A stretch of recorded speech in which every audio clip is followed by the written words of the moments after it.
ये बात उन दिनों की है जब बुद्धा मरवन में अपना समय व्यतीत कर रहे थे। इस समय तक बुद्धि की प्रसिद्धि दूर दूर तक फैल चुकी थी। बहुत दूर दूर से लोग अपनी चिंताओं और परेशानियों का समाधान खोजने के पास आते थे। ऐसे ही एक दिन जब बुद्धा मरवन में अपने शिष्यों को प्रवचन दे रहे थे तो एक अधेड़ उम्र का व्यक्ति अपने 2021 वर्ष के पुत्र को अपने साथ लिए बुद्धि की तरफ चला आ रहा था। जब यह प्रवचन स्थल के पास पहुंच गए तो एक नजर उन पर डाली और इशारे से बैठने के लिए कहा। जब प्रवचन समाप्त हो गया और सभी लोग वहां से चले गए तो बुद्ध ने उस व्यक्ति को अपने पास बुलाया और बैठने के लिए कहा। वहां चारों तरफ हरियाली छाई हुई थी। मौसम बहुत सुहाना था और तरह तरह के पक्षियों की आवाजें गूंज रही थीं। ऐसा नजारा देखकर उस व्यक्ति को अंदर से असीम शांति महसूस हो रही थी। इसके बाद बुद्ध ने उस व्यक्ति से आने का कारण पूछा तो इस पर व्यक्ति ने कहा, ये तथागत, मैं 2 दिन की लंबी यात्रा करके अपने पुत्र को आपसे मिलवाने लाया हूं। ये मेरा इकलौता पुत्र है और ये हर समय थका थका रहता है।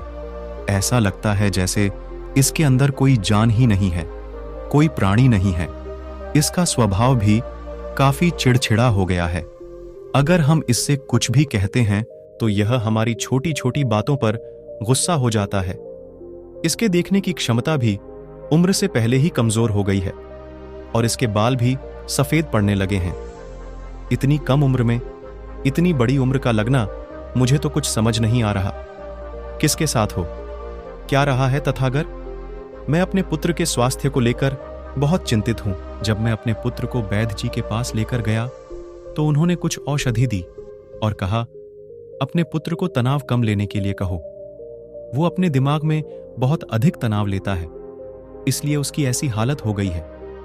लेकिन मुझे उनके बहुत समझाने के बाद भी तनाव का मतलब समझ नहीं आया।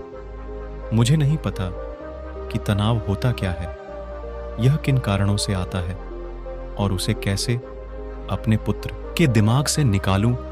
लेकिन मुझे सबसे पहले तो यह समझना है कि तनाव होता क्या है। इसीलिए तथागत, मैं आपके पास आया हूं। कृपया आप मेरी समस्या का समाधान कीजिए। यह सुन बुद्ध उसके पुत्र को बड़े ध्यान से देखते हैं, उसके चेहरे को देखते हैं, उसकी आंखों को देखते हैं और फिर उसके हाथों की नब्ज को भी देखते हैं। यह सारी विधि करने के पश्चात बुद्ध उस व्यक्ति से कहते हैं, तनाव लेना तो कोई नहीं चाहता, लेकिन फिर भी यह तनाव लोगों के दिमाग को दीमक की तरह पकड़ लेता है और व्यक्ति जान भी नहीं पाता कि वह तनाव में जी रहा है। लेकिन अगर व्यक्ति तनाव के कारणों को अच्छे से समझ लेता है और तनाव के बारे में कोई ऐसा पैमाना बना लेता है जिससे वह जान सकें कि वह कितने तनाव में है, तो वह इस समस्या का समाधान भी खोज सकता है। सबसे पहले तो तुम ये समझो कि तनाव होता क्या है। जब भी कोई व्यक्ति कोई काम कर रहा होता है लेकिन उसका मन कहीं दूर भटक रहा होता है, कल्पनाओं में होता है, तो उसके शरीर और मन के बीच एक दूरी पैदा हो जाती है। यह दूरी जितनी अधिक होगी, व्यक्ति उतनी ही ज्यादा बेहोशी की अवस्था में होता है और शरीर व मन के बीच की इसी दूरी, इसी खिंचाव को तनाव कहा जाता है। आखिर कोई पसंदीदा खेल खेलने के बाद व्यक्ति चुस्ती और प्रसन्नता से क्यों भर जाता है, जबकि उसने तो अपने शरीर को थकाया है। लेकिन समझने वाली बात यह है कि खेलते समय मन और शरीर एक साथ पूरी तरह से उस खेल में केंद्रित होते हैं, जिससे शरीर और मन के बीच दूरी पैदा नहीं होती और कोई तनाव पैदा नहीं होता। और अगर दिमाग में कोई तनाव था भी तो वो भी दूर हो जाता है। लेकिन इसके विपरीत, जब हम कोई ऐसा काम करते हैं जो हमें पसंद नहीं है, तो हमारा शरीर तो उस काम को कर रहा होता है, लेकिन हमारा मन कहीं दूर कल्पनाओं में भटक रहा होता है, जिससे शरीर और मन के बीच एक दूरी पैदा हो गई और तनाव ने जन्म ले लिया। इसीलिए व्यक्ति को एक समय पर सिर्फ एक ही काम करना चाहिए और अपने तन और मन की सारी शक्ति उसी एक काम पर लगा देनी चाहिए, जिससे व्यक्ति के अंदर तनाव पैदा ही ना हो। इसके बाद बुद्ध ने कहा, तनाव पैदा होने के मुख्य 8 कारण होते हैं और जिसने इन कारणों को समझ लिया वो जीवन भर तनाव मुक्त रह सकता है। मुख्य कारणों में सबसे पहला कारण है अति महत्वाकांक्षी होना। महत्वाकांक्षी होना अच्छी बात है, लेकिन क्या कभी आपने इस बात पर ध्यान दिया है कि इंसान के लक्ष्य कभी पूरी ही नहीं होते? उसका एक लक्ष्य पूरा हुआ नहीं कि वह दूसरे की तरफ भागने लगता है, दूसरा पूरा हुआ तो तीसरे की तरफ, और इस तरीके से वो अपने लक्ष्यों को पाने के लिए जिंदगी भर गोल गोल घूमता रहता है। इसीलिए जो व्यक्ति अति महत्वाकांक्षी होता है, जिसने बड़े बड़े लक्ष्य बनाए होते हैं, वह वर्तमान में कभी रह ही नहीं पाता। उसका मन सदैव भविष्य की योजनाएं बनाने में ही व्यस्त रहता है। उसका शरीर तो वर्तमान में रहता है, लेकिन भविष्य में ही रहता है, जिससे मन और शरीर के बीच दूरी पैदा हो जाती है और वह तनाव भरी जिंदगी जीने लगता है। बुद्ध के मुंह से यह बात सुन उस लड़के ने कहा, बुद्ध, तो फिर इसका मतलब है कि हमें लक्ष्य नहीं बनानी चाहिए, क्योंकि लक्ष्य बनाना भी तो महत्वाकांक्षा ही है। इस पर बुद्ध ने कहा, जीवन में लक्ष्य बनाना कोई गलत बात नहीं है, लेकिन समस्या तब उत्पन्न होती है जब वो अपना पूरा ध्यान उस लक्ष्य से मिलने वाले परिणाम पर ही लगा देते हैं और उसके परिणाम की चिंता करते रहते हैं। व्यक्ति को वर्तमान में जीना आना चाहिए। आप लक्ष्य बनाइए और उस लक्ष्य की प्राप्ति के लिए कड़ी मेहनत करिए, लेकिन साथ ही साथ आपको इस बात का भी ज्ञान होना चाहिए कि आप अभी वर्तमान में जी रहे हैं और वर्तमान ही सत्य है। बुद्ध ने आगे कहा, तनाव का दूसरा सबसे बड़ा कारण है ईर्ष्या। जब व्यक्ति ईर्ष्या और जलन से भर जाता है तो उसका मन अंदर से सड़ने लगता है। ईर्ष्या एक आंतरिक घाव है। आंतरिक घाव यानी मन का घाव। व्यक्ति के शरीर का घाव तो भर सकता है, लेकिन मन का घाव कभी नहीं भर सकता। इसीलिए व्यक्ति को दूसरे की खुशी और तरक्की से कभी ईर्ष्या नहीं करनी चाहिए, क्योंकि तनाव का कारण है। इसके बाद बुद्ध ने तनाव का अगला कारण बताते हुए कहा कि आरुषिपूर्ण काम करने से भी मन में तनाव पैदा होता है। जो काम करना हमें पसंद ही नहीं है, जिस काम में हमारी रुचि ही नहीं है, उस काम में हमारा मन लग ही नहीं पाएगा। हमारा शरीर तो वहीं बैठा रहेगा, लेकिन हमारा मन कल्पनाओं की उड़ान भरेगा, जिससे शरीर और मन के बीच दूरी पैदा हो जाती है और व्यक्ति तनावग्रस्त हो जाता है। इसीलिए इंसान को हमेशा अपनी रुचि के अनुसार ही कार्य करनी चाहिए। सी अपेक्षाएं होंगी कि तुम्हारा पुत्र एक बहुत ही कामयाब इंसान बने, तुम्हारा नाम रोशन करे, जैसा तुम चाहते हो उस तरह का जीवन जिए, तुम्हारी हर बात मानी। लेकिन क्या आज तक कभी किसी की सारी अपेक्षाएं पूरी हुई है? जब भी कोई व्यक्ति किसी दूसरे से कोई अपेक्षा रखने लगता है तो वो अनजाने में अपने लिए तनाव पैदा करने लगता है। जरा सोचो कि अगर तुम्हारा बेटा तुम्हारे अनुसार काम नहीं कर रहा और वो नहीं बन पा रहा जो तुम उसे बनाना चाहते हो, तो निश्चित रूप से तुम्हारे दिमाग को तनाव पकड़ लेगा।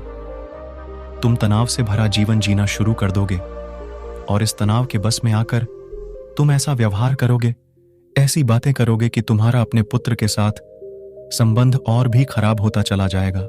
इसीलिए व्यक्ति को जितना हो सके उतनी कम अपेक्षाएं दूसरों से रखनी चाहिए, और अगर पूरी तरह से तनाव मुक्त रहना है तो दूसरों से अपेक्षा रखना ही बंद कर दो।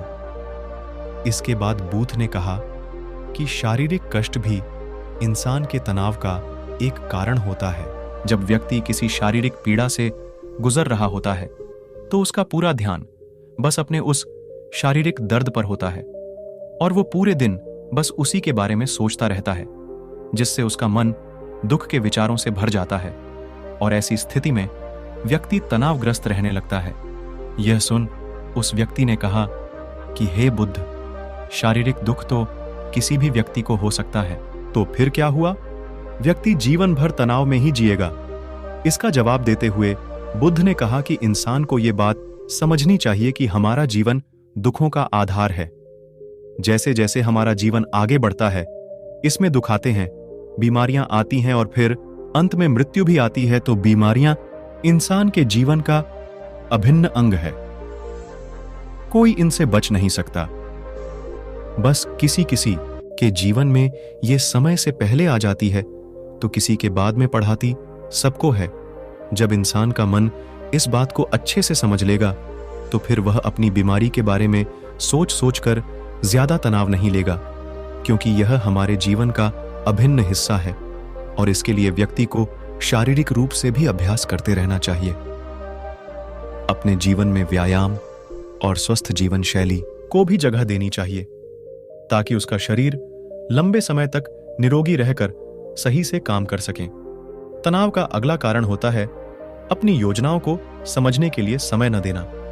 कुछ लोगों के दिमाग में कोई विचार आया नहीं है कि वो बिना सोचे समझे उस पर काम करना शुरू कर देते हैं, और जब उस काम में उन्हें असफलता मिलती है तो वह तनाव से भर जाते हैं, क्योंकि उन्होंने उस काम को शुरू करने से पहले उसके बारे में पूरी जानकारी इकट्ठा नहीं की थी। इंसान को कोई भी काम शुरू करने से पहले उसके अच्छे और बुरे परिणामों के बारे में ठीक से सोच विचार कर लेना चाहिए। इंसान को इस बारे में भी सोच लेना चाहिए कि अगर यह योजना सफल नहीं हुई तो फिर इसके बाद मैं क्या करूंगा। इसलिए व्यक्ति को अपनी योजनाओं को ठीक से समझने के लिए पूरा समय देना चाहिए, ताकि बाद में उस योजना की वजह से तनाव पैदा ना हो। तनाव का 7वां सबसे बड़ा कारण होता है टाल मटोल करना, आज के काम को कल पर टालना। आप लोगों ने यह कहावत तो सुनी होगी कि आलसी इंसान के शरीर का सबसे बड़ा शत्रु है। इंसान आलस्य की वजह से आज के काम को कल के लिए टाल देता है और फिर काम को टालना उसकी आदत बन जाती है। काम को कल पर टालने वाले व्यक्ति का काम कभी भी समय पर पूरा नहीं हो पाता, और अगर किसी तरह से पूरा हो भी जाता है तो वह उतना अच्छा नहीं हो पाता जितना अच्छा उसे किया जा सकता था, और फिर यह बात व्यक्ति के अंदर तनाव पैदा करती है।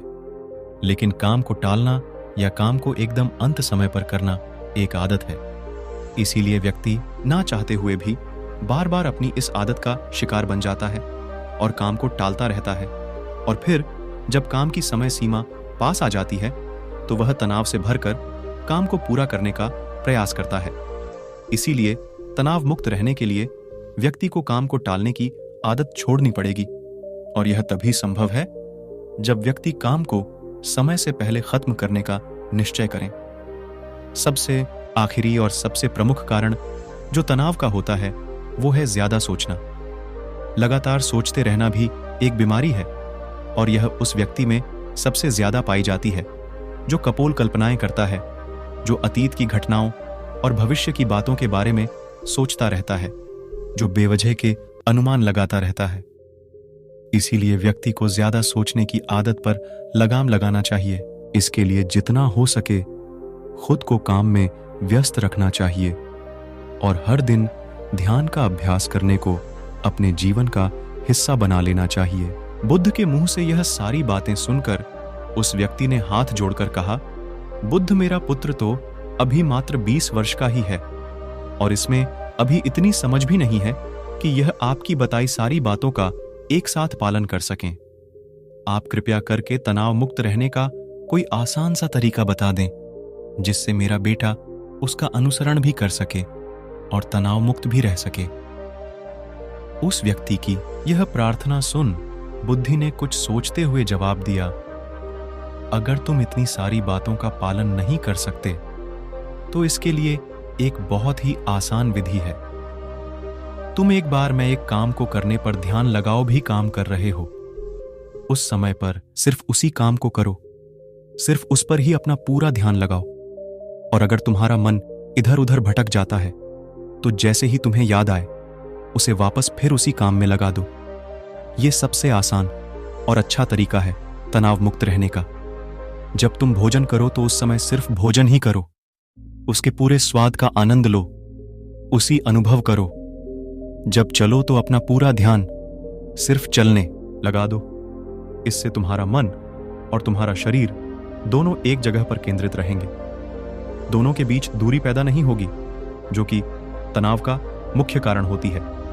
दोस्तों, आज की युवा पीढ़ी एक ही समय पर 2-2, 3-3 काम करने के आदी हो चुकी है, जैसे फोन पर बात करते हुए गाड़ी चलाना, खाना खाते हुए टीवी देखना, ये फोन चलाना, और फिर इनकी शिकायत रहती है कि मैं तनाव में जी रहा हूं, मेरा मन शांत रहता है, मैं चिड़चिड़ा सा हो गया हूं। जब कोई व्यक्ति एक ही समय पर 3-3 काम करेगा तो तनाव पैदा होना तो स्वाभाविक है, क्योंकि दिमाग तो एक समय पर पूरा ध्यान लगाकर सिर्फ एक ही काम कर सकता है। पूर्ण रूप से एक ही समय पर दो कामों पर ध्यान कभी नहीं लग सकता। इसीलिए जहां तक संभव हो सके एक समय पर सिर्फ एक ही काम करने का प्रयास करें, वो भी पूरे ध्यान के साथ। दोस्तों, आशा करता हूं कि आपको इस स्टोरी से काफी कुछ सीखने को मिला होगा। अगर आपको वीडियो अच्छी लगी हो तो हमें मोटिवेट करने के लिए कृपया लाइक और सब्सक्राइब कर लें। धन्यवाद। नमो बुद्धाय।